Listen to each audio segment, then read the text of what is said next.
Definitely not the starters. You're on the End of the Bench podcast from 100.7 The Score.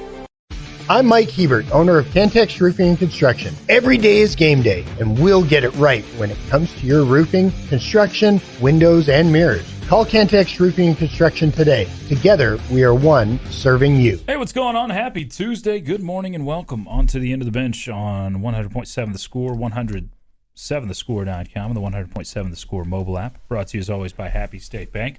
Alongside Geoff Haxton, I'm Chois Woodman. Lucas White across the way taking care of us. Holy cow, we've put together the normal crew for consecutive days for the first time in a couple of weeks. So don't scare it away, but we are here with you until noon. You can hit us up, whatever thoughts, comments, questions you got. Bring those in on the Yates Flooring Center chat line through the 100.7 The Score mobile app and at 107thescore.com. What's up, Hax? How we doing? I caught you right mid-yawn. That was very mean of me. I didn't mean to. You ever have the feeling where you just you sleep but you don't sleep? Yeah. I think it's been me for about 5 years. You're going to go like a week or two. 5 years. I don't feel like I've slept in 5 years. Yeah. Okay. I think we in America have got to figure something out. Now, let's just forget sports. Let's just solve American problems. Okay. We go to school too early here. Okay. Not just America, but specifically like Texas. I think kids in general would much rather go to school later and get out later. Don't you think so? Most kids would trade the whole be at school at 7:45 or 8 a.m. for getting out at 5 o'clock, 4 or 5 o'clock. Yeah, I don't see any issue with that. It needs to happen. Maybe 4:45. Yeah, stagger it. And they count by minutes, so you can make it work where you go to school at 9 a.m. and get out at 4:30, 4:45. All right. Petition. We need to fix this because they go to school too early. There's a massive difference in waking up at 5:30 a.m. and 6:30 a.m. or even further along. So I thought I was bad in the mornings. Mickey's the queen. It's just she is just a sack of flour. Yeah. And will not comply. Do something. Get up. Times 100, It's just lays there. Yep. It's always fun. Boy's back at school finally. That's good. He's alive. Mr. Eczema. Well, it's no fun, but at least he's back. Oh, man. It's brutal. So, y'all. We got some foliage now in here.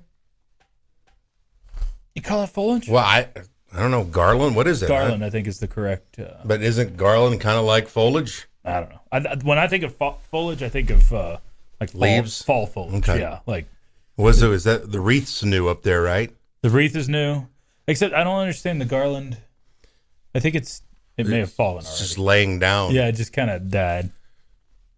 Just died down there. I don't think it's on the camera. I think it's supposed to be hanging, but might have broken off the little thingies, which is a real term. I put gobbles up yesterday. That's another reason why I'm sad. Oh, man. You need I talked to him as I put him in the box. You need a lender? I've got some blow-ups of Christmas stuff. No. I don't want to make him jealous. Sure, he would understand. No, he wouldn't. You let him get all the way through his month and then some. Yeah. He would understand if I can't betray gobbles like that at all. Sure you can. No. We have a gobbles. I never talk about him because he doesn't come out very often. I think we have one for, not kidding, we have one for every holiday. The wife has always been a big decoration person. So we have a giant heart that could go out for Valentine's Day.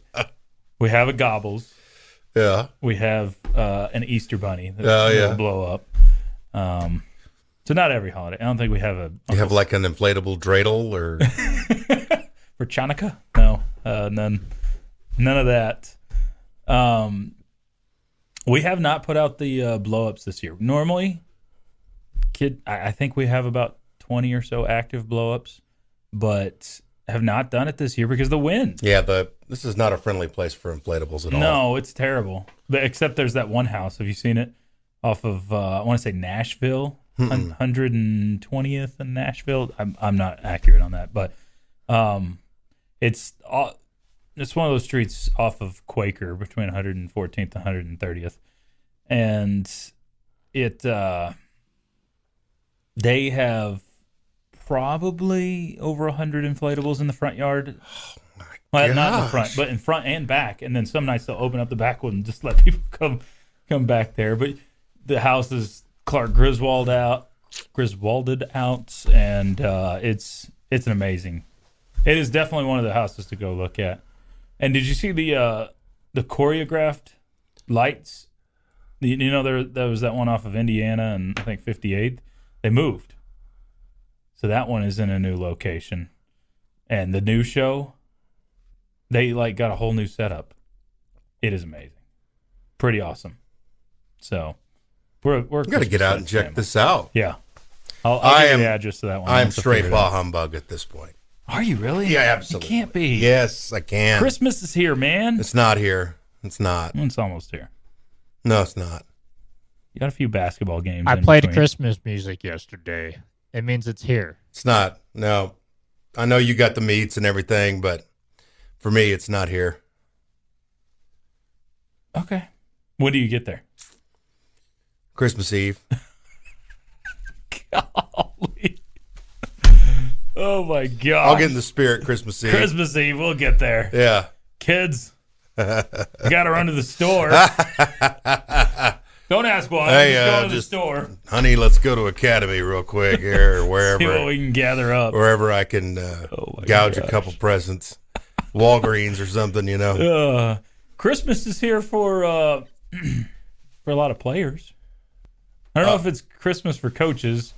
I guess it's both, because some coaches are upgrading at positions. Some are losing players that shouldn't be transferring because they've had tons of success But we have more than 900 players in the portal as of last night. There may be more than 1,000 now.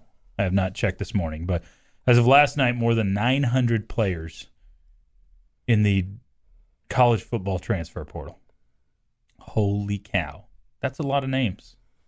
How many? So many. How many players in college football are there? Scholarship players. You have 133. I'm asking you to do math. I'm getting the calculator out. You have 133-ish programs. I don't know what we're at. It may be like 139 now. But yeah, we'll just call it 140 programs. Do 136. I Okay. think that's the number. Okay. I'll take your word. 136, and you got 85 scholarship players supposed to be on each. Okay. So you have 11,560 scholarship players. 25% of players, or I guess it was 24%, have gone into the portal each year. That's either spring or fall. So right now we're sitting close to 10%. That means there's still a lot more to go. Oh, yeah. A lot more that are going to continue to pour in there. This has become such a tracked thing now that there are dedicated accounts that keep track of X player from X university is in the portal, and he's receiving interest from here. And it's amazing to me. It'd take a full-time job to keep up with that stuff. Yeah. I mean, and you'd have to have some contacts, too. Or just, jump up in the DMs. Yeah. We'll talk some portal potty. We will get you some headlines coming up next, though. It's the end of the bench on 100.7 The Score. Definitely not the starters. You're on the End of the Bench podcast from 100.7 The Score. Got a few headlines for you. What you need to know, part of the End of the Bench on 100.7 The Score and 107thescore.com. Chois, Woodman, Geoff, Haxton, yours from the First United Bank studio. We'll kick the headlines off with... let's go with what we got on the airwaves for you tonight, and we'll start that with Lady Raider basketball as the Lady Raiders perfect 9-0 go up against Sam Houston. I think they've dropped the state or no? I don't. There's so many schools. I don't think they have. You don't think they have? Lucas does, which okay, so either side might be correct on this, but I think they've held on to the state. They are still listed, according to their website, SHSU, which is Sam Houston State, .edu. I think however, it looks like the sports programs want Sam Houston. So they are Sam Houston State still, but the sports programs want to narrow it to Sam Houston. That's fine with me. So it's just one of those memos. Save me a word. So it's just one of those memos to call him Sam Houston. Nonetheless, I spent way too much time on that. Lady Raiders and Sam Houston tonight. Lady Raiders 9-0 going into it. Tip-off for that one will be at 6 o'clock from United Supermarkets Arena. 5:30 coverage start time, and you can hear all the action on both stations, 107.7 Yes FM, as well as right here on 100.7 The Score. Some high school hoops for you tonight at 6:15. Liberty Cooper will take on Lubbock Christian in a girls-boys doubleheader. We'll have that one for you starting at 6:15 on 93.1 Texas FM. So looking forward to that matchup for Liberty, full of freshmen and sophomores, of course, this year in the inaugural year for the school. Elsewhere, lots of different things going on. Of course, you mentioned towards the end of the program, but if you miss it, Texas Tech soccer staff named the Mountain West Midwest, thank you. Mountain West is track. Midwest Staff of the Year for soccer, which is the first for program history there. Also coming off their first Big 12 regular season title in program history. So congrats to Tom Stone and company. They are now in the runnings for National Coaching Staff of the Year. Ludwig Aberg, a nominee, no surprise here, but a nominee for PGA Tour Rookie of the Year. I've seen a couple of the names. I think he should win this. I'm very biased, but yeah, I think looking at the resumes, especially with the recent win he just got, I think that you're going to see Aberg probably win the PGA Tour Rookie of the Year. It is Aberg, Eric Cole, Nico Ishavaria, and Vincent Norman. Oh, my gosh. So there's Ludwig slam dunk. I would think so. Again, but you never know. Do what? You never know. No, you don't. On these awards, you never know. You never know, because those other guys played a lot more this year than Aberg did, but they didn't get to play. Aberg just had a lot more splashy. Yeah. He was the only one to win a Ryder Cup out of the group, and of course, I think he's one of a couple that have won a PGA event as well. So he has 2 professional wins in the span of about 4 months so far. So he won once on the DP World Tour and then once in the PGA and the RSM last month in November. So Aberg likely to win that. I'm curious what the all-time list looks like for winners. Here, they've been doing PGA Tour Rookie of the Year since 1990, it appears. Some of these names you'd know. Robert Gomez. Don't know. About John Daly in 1991. Mark Calcavecchia? No, not Calcavecchia. Carnivale? Sure. Don't know that one. Vijay Singh. Ernie Els. Woody Austin. A guy named Tiger Woods won this in 1996. Remember how crazy Woody Austin was? Yeah. Go out in the lake, come out, play the rest of the hole with his pants rolled up under his knees, have his sunglasses on upside down, hat sideways. He just did some crazy stuff. Yep. Stuart Sink, Steve Flesh, Carlos Franco, Michael Clark II, Charles Howell III. There's your guy, Chucky Three Sticks, 2001 winner. Oh, man, nobody better at making the cut and not winning than Chucky Three Sticks. But he is loaded. Jonathan Bird, Ben Curtis, Tom Hamilton, Sean O'Hare, Trevor Immelman, Brant Snedeker, Andres Romero, Mark Leishman, Ricky Fowler, Keegan Bradley, John that's a real name, Jordan Spieth, Cheston Hadley, Daniel Berger. Where did he go? He was pretty hot for a while and then fizzled out. Emiliano Grillo, Xander Schauffele, Aaron Weiss, Sungjae Im, Scotty Scheffler, Will Zalatoris, Cameron Young are your previous winners. There's a lot of really good names on that list in the last 22 years. So we'll see if Aberg etches his name into history. Dallas Stars lost last night to the Lightning in Tampa 4-0. And Dave Campbell's put out their Texas Football Awards yesterday. If you missed it, a couple of Red Raiders do make this list. Offensive Player of the Year, Tahj Brooks in the state of Texas. So not too bad there for Special Teams Player of the Year, Austin McNamara. Both those guys made the first team list, and then Dadrian Taylor Demerson named a second teamer on the All-Texas team by Dave Campbell's magazine. Let me read you a little bit of this here. It's just now coming out. This is from Football Scoop, and I'm going to have to be able to read this to digest it properly here because this is interesting. Breaking in a radical change, NCAA proposing new subdivision to allow schools to pay athletes directly.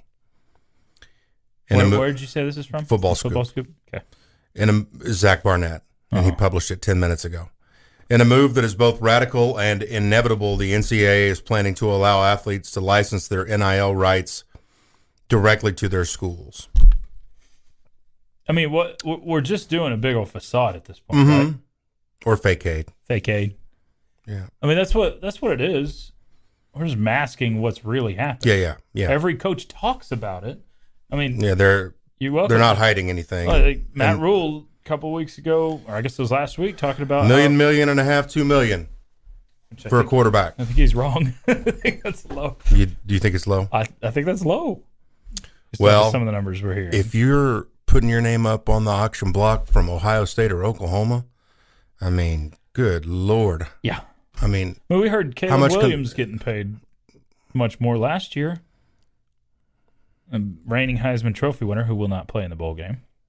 The NCAA's current portal and NIL reality was born out of external challenges through courts and numerous state legislatures, and this proposal is an attempt to avoid further challenges from the courts and Congress. It would also alleviate, if not outright eliminate, the current infrastructure in which fans are expected to donate to their athletics department to keep up in the facility's arms race and pay coaches and pay players. So what the biggest problem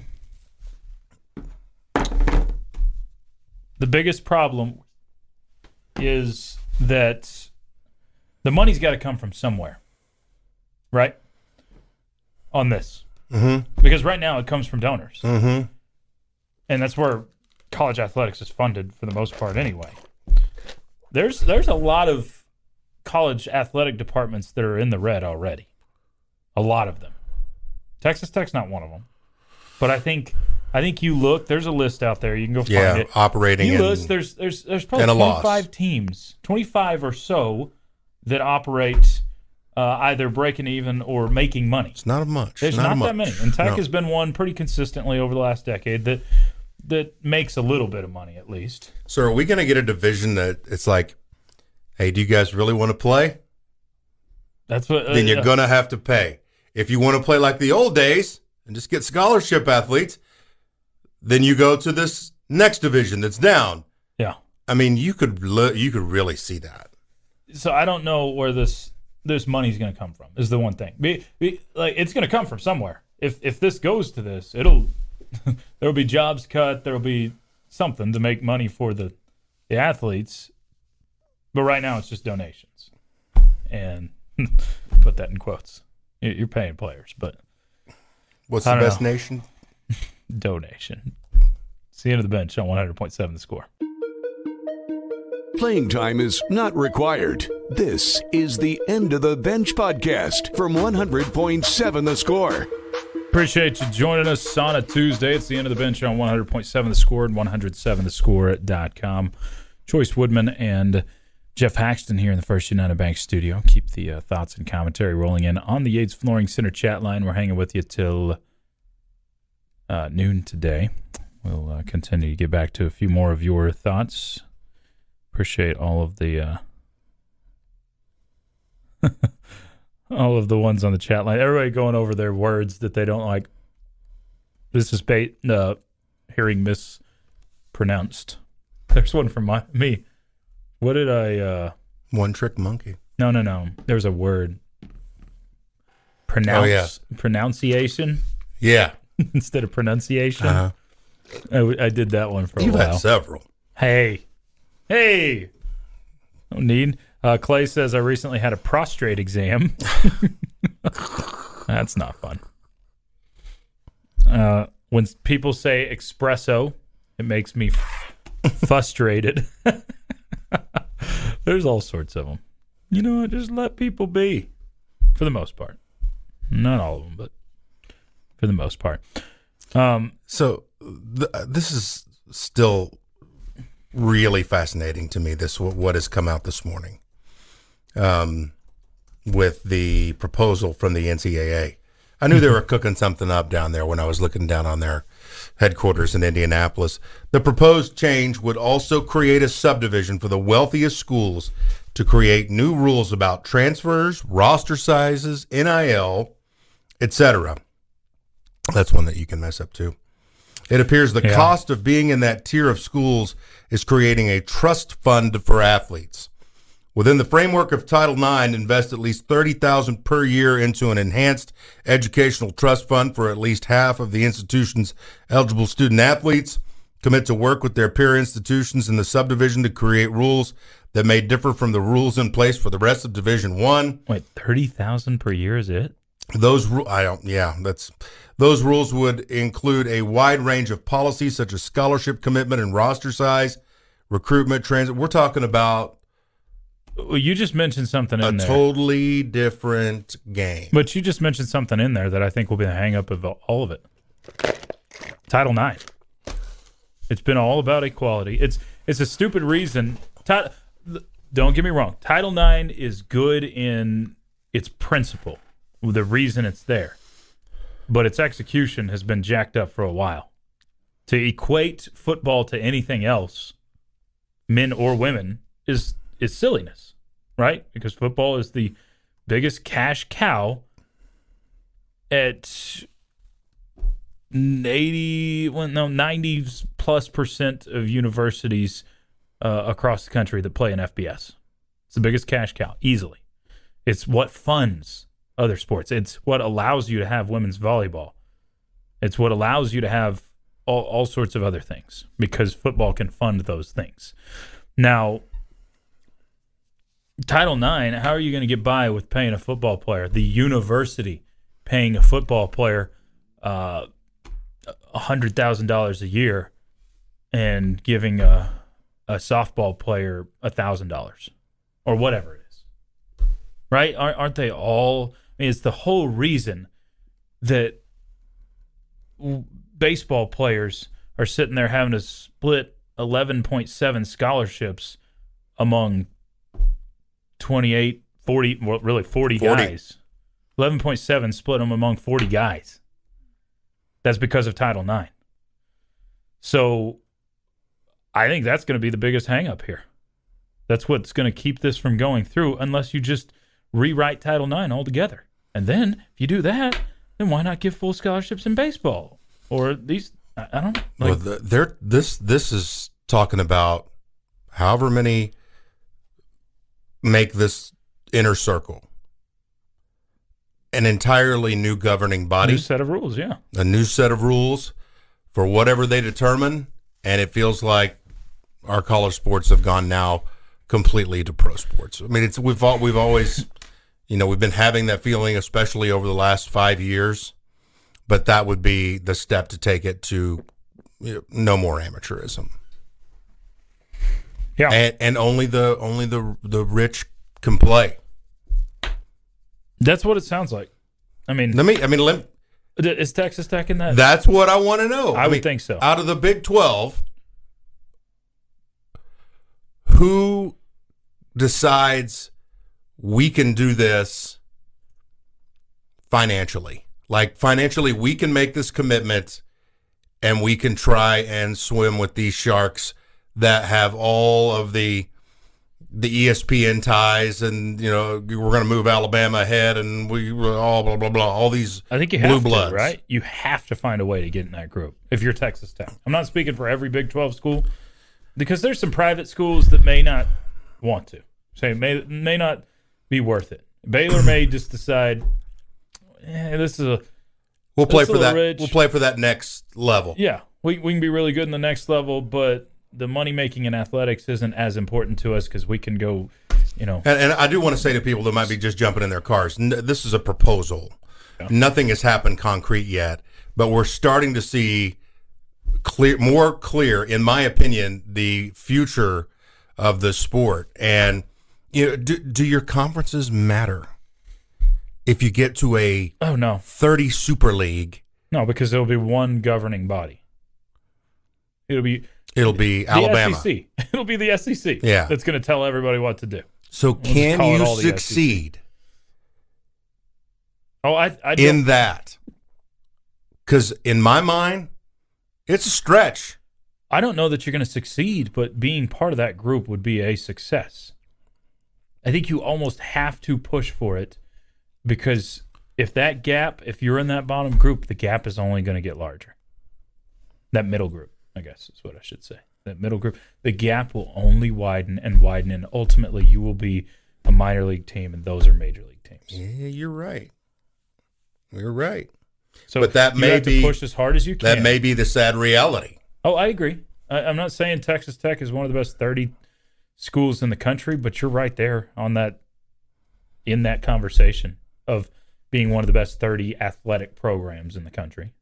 You're in that conversation. So in this, let's go through the league. Or then. If it is 30, this may be a 50 school thing.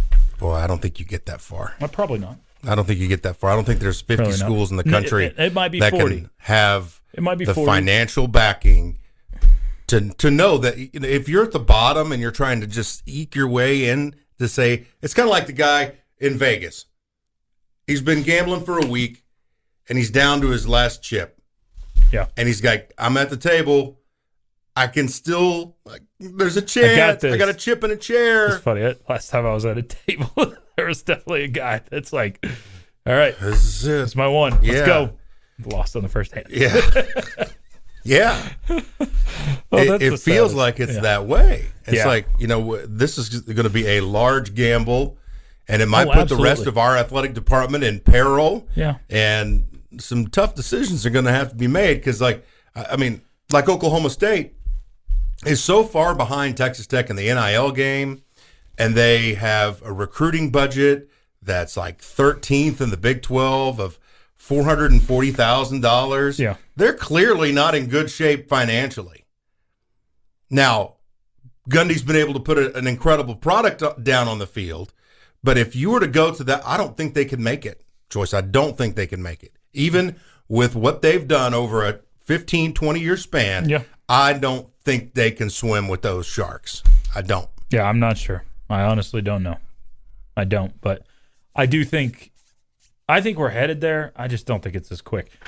College football is one of the slowest moving institutions in American history. It took us 100+ years to get it from more than 2 teams to 4 teams. Well, and don't forget, it took us 100 years just to get to the BCS system. Right. It was voted on. It was voted Coaches who's the national poll, champion. AP poll. For over 100 years. And then you had a BCS for a few years. That wasn't good. You might have. There were years where you had split national champions. Yes, it took forever. So I do think it's going to this. I don't think it's going to this anytime soon. But it is an interesting proposal, no doubt. Playing time is not required. This is the End of the Bench podcast from 100.7 The Score.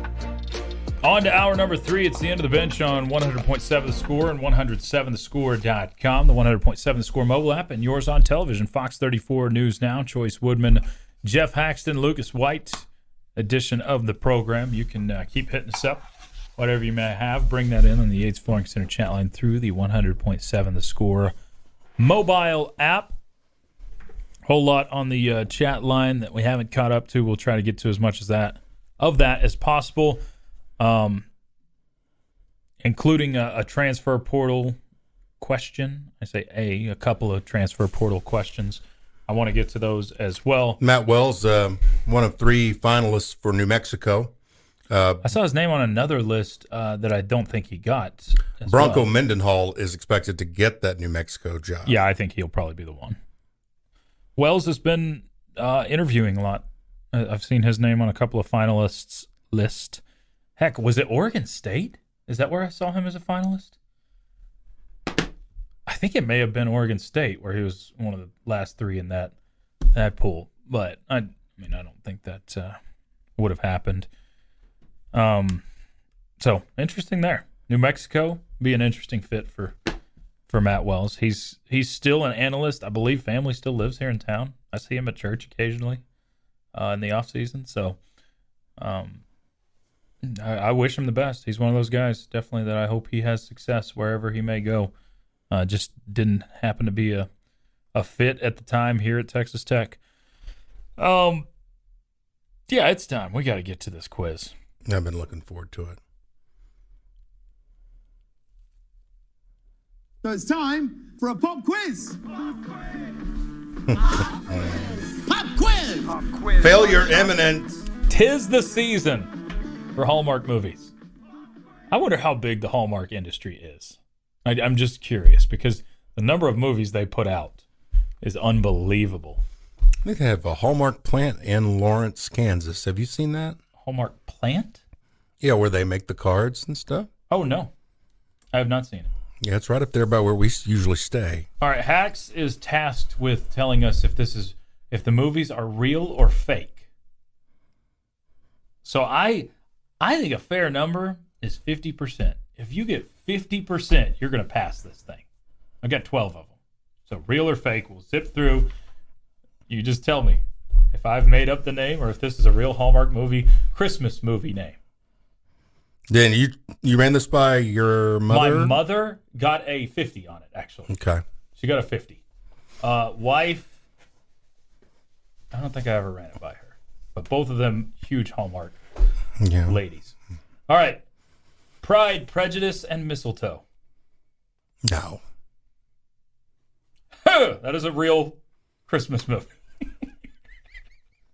I'm going to cuss. One Flew Over the Mistletoe Nest. No. That's correct. It is a fake movie. We Wish You a Merried Christmas. No. He's going to try to get 50% by just saying no to everything. That is a real movie. I think it's actually a new one. All right, number 4. Christmas in the Castle. Yes. Strike 3, but we're still going. That one is not. There is a Christmas in the Palace. There's some other ones, but no Christmas in the Castle specifically. So we are 1 for 4 so far. A Merry Scottish Christmas. I'm trying to read your eyes. I'm not going to give anything. I do have a decent poker face. I'm not going to give you anything. Yes. You are correct, sir. Oh, thank God. A Merry Scottish Christmas is real. Let's get on the board. Come on. 2 for 5 so far. Catch Me If You Claus. Yes. That is correct. Yeah. Catch Me If You Claus is a real Christmas Hallmark movie. A Shoe Addict's Christmas.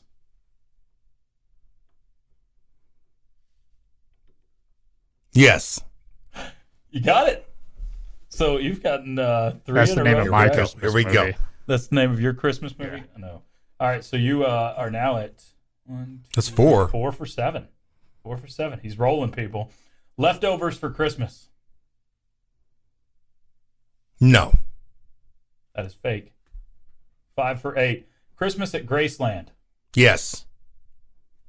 Correct, sir. Oh my gosh, he's on a heater. 6 for 9. Mistletoe, made to order. Yes. So snap my streak. 6 for 10. You just have to get one of these next two to get 50%. Well, I already got 6. No, you are. Okay, never mind. You're already there. All right, Christmas by Starlight. Yeah. That's correct. Christmas by Candlelight. Yeah. No, that isn't. 7. Wow. Huge win. Got a win on. Is this a real?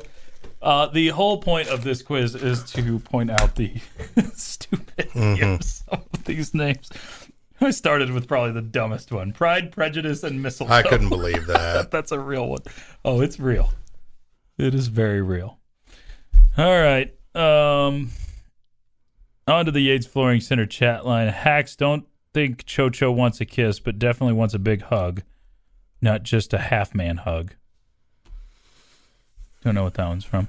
That's when you winked at him. Oh, from the wink. Okay. Michael, the sub guy, says Hax's warning label would be, where are all the hot sauces? Yes. Where are the hot sauces? I would have got that one from him before you read it. Oh, I should have let you go. I would have got that one. Where are the hot sauces? COVID killed my hot sauces. The gator hammock. I can't believe the dad joke segment's still going. It needs to be retired, Choice. It's time to go put it to bed. Time to think of a new segment. Get enough traction from your fellow listeners. Yeah, Taylor Beatles is the chairman. That is Taylor. He's texting it, I swear. Actually, he should be in class. Taylor would definitely be a teacher that's got the earbud in, right? I just think he'd be not listening to us, but listening to No, he'd be he's a cool teacher. Oh, yeah. I mean, There's no question. He's got to be the cool cat teacher in the building. Mark in Olive Branch says, when are the Liberty Flames going to change their mascot to the Fighting Emus? Need to. Listener League fantasy football teams are fighting for a playoff spot and trying to score as many points as they can. D-Rock chose a different strategy and straight up said 52 points is enough this week. Let's see how that works out for him. 52! Woo. Holy cow. I scored 153 and lost. I've had some rough weeks, but I don't know about that one. Holy cow. All right, y'all keep it all coming in on the Yates Flooring Center chat line. I'll answer some portal questions coming up in just a couple moments. Get your questions of any varieties in. Ask the Benchwarmers coming up at 11:45. Playing time is not required. This is the End of the Bench podcast from 100.7 The Score. It is time for Ask the Benchwarmers. Bring the questions in. Several of you have already. Yates Flooring Center chat line through the 100.7 The Score mobile app and at 107thescore.com. He's Geoff Haxton. I'm Chois Woodman. Lucas White across the way. Questions for any and all of us are welcome. You can also dial us up on the Visual Edge IT hotline, 806-771-0973. Someone said 4 Christmases should have been on the list. Multiple people saying David Harbour, a.k.a. Jim Hopper. Thank you. I just couldn't pull it. And Violent Night was the one that he was in last year. Violent Night is awesome, someone says. So, El Jefe says, Violent Night is amazing. Took my son to see Silent Night last night. Terrible decision. It's nothing like Violent Night. Very emotional. Hardly any dialogue, so they definitely... How would it compare to Cocaine Bear, though, El Jefe? He said it's a good movie, but not a feel-good movie. Okay. Wow. So Silent Night's rougher than Violent Night, which is Violent Night like stupid, funny, or that's what I'm asking El Jefe. I don't mess with those. I'm asking El Jefe. So, all right, to the questions. This one, holdover from yesterday. Thinking about going to Shreveport. Either of y'all been and know any things to do or restaurants? It's been a while. I used to go all the time from what was there? Centenary. Oh, okay, yeah. Yeah. Is that where they play football? At Independence Stadium? Centenary did not play football. They do now, though, right? I think they have a football team. You keep going. Then went to D3. Maybe they played the whole time. I don't know. It's a tiny place. The enrollment's like 900. Centenary does have a football team. I'll be darned. Okay.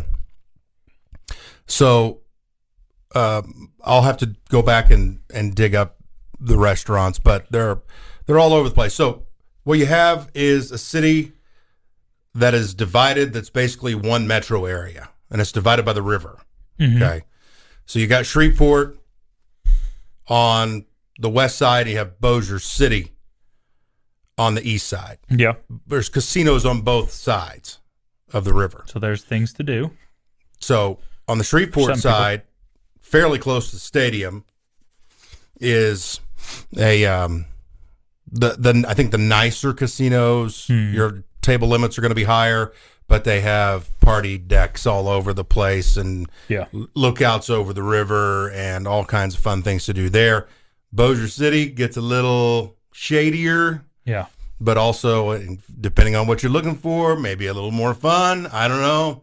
But it's kind of anything goes town in Louisiana. And anything goes. Yeah, combine that with good food. I like Shreveport. Yeah. Although there was one time we went on a beer run, me and Mike Minyard, and we walked to Quick Stop, and they had a security guard in Quick Stop. And he says, what you boys out doing? I was like, oh, we're on a beer run. He's like, y'all be careful in the port city now. I was like, yes, sir. That was it. Didn't sprinted back to the hotel. Tyler says, what's the point of playing conference championship games in the current 14 playoff? Too much risk. If you lose, you're out. Well, look at Ohio State this year. They got bumped down. I think they were 5th, right, going into the weekend, and then they were 7th after the weekend. Mm-hmm. So not playing was worse than playing. Next year might be different. Gentlemen, what's going on with volleyball and the offensive line? Why is everybody leaving? That's from Horace. Horace Jasper! Can't see that name without thinking of 101 Dalmatians. Volleyball, I can't speak to. Offensive line. Lucas just sits back there and shakes his head. Well, every time you speak. Well, it's kind of my job. Make Lucas shake his head, or I'm not doing my job. Volleyball, I can't speak to. I have no idea. Offensive line, you needed to upgrade, to be honest. So, I'm sure there's been some hard conversations there of, hey, we need to add depth. That's not you. And that's all. Out of all these things we talked about today, we haven't talked about the fired. We talked about a lot of hired. Yeah. You're hired. You're going to transfer. You can come in. You're hired. What about your current roster guys that didn't develop into the players that you thought they were going to develop into? That's you're fired. You're fired. And it's happened a ton in basketball. My gosh.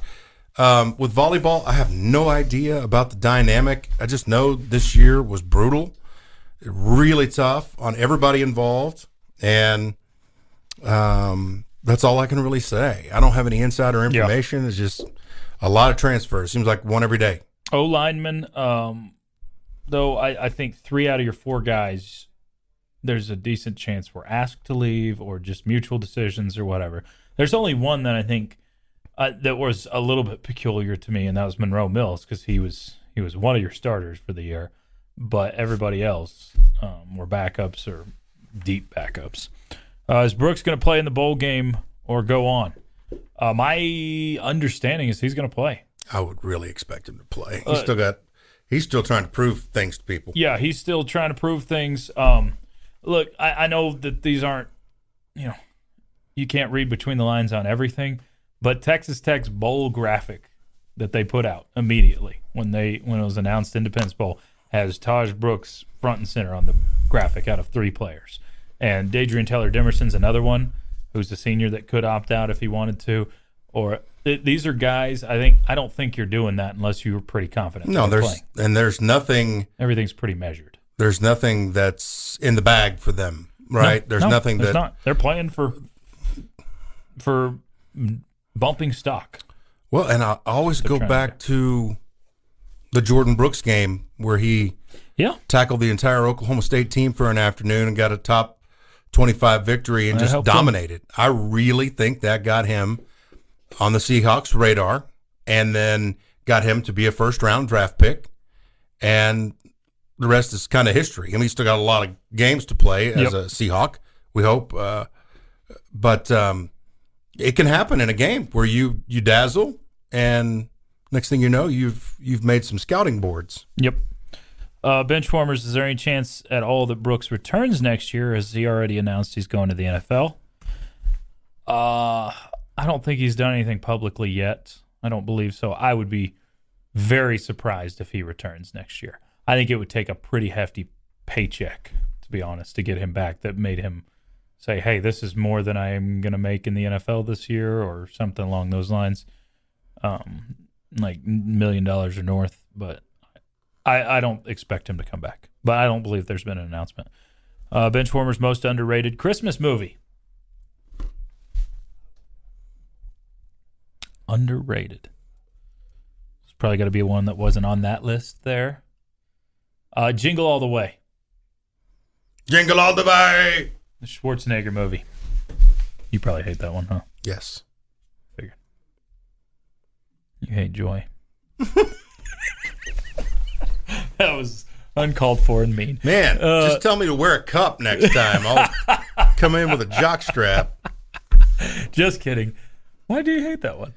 In fairness to me, for liking it, it came out when I was like 7 or 8 years old, so that would be why I like it still.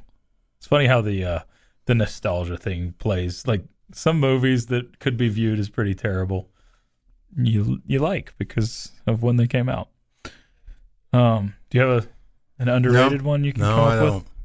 I don't. I'll say, okay, here's one. The Star. It's a cartoon, like with animals talking and all that, but it's about the birth of Jesus, and it's got like a ton of voices in it.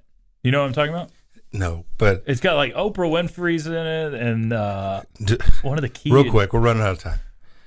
In Super Mario Brothers movie, oh boy, when Luigi gets put in that cage and in that temple, and that little floating stars. Oh my gosh, that's me. I told Megan that when we were watching that. I'm like, that's Haxton.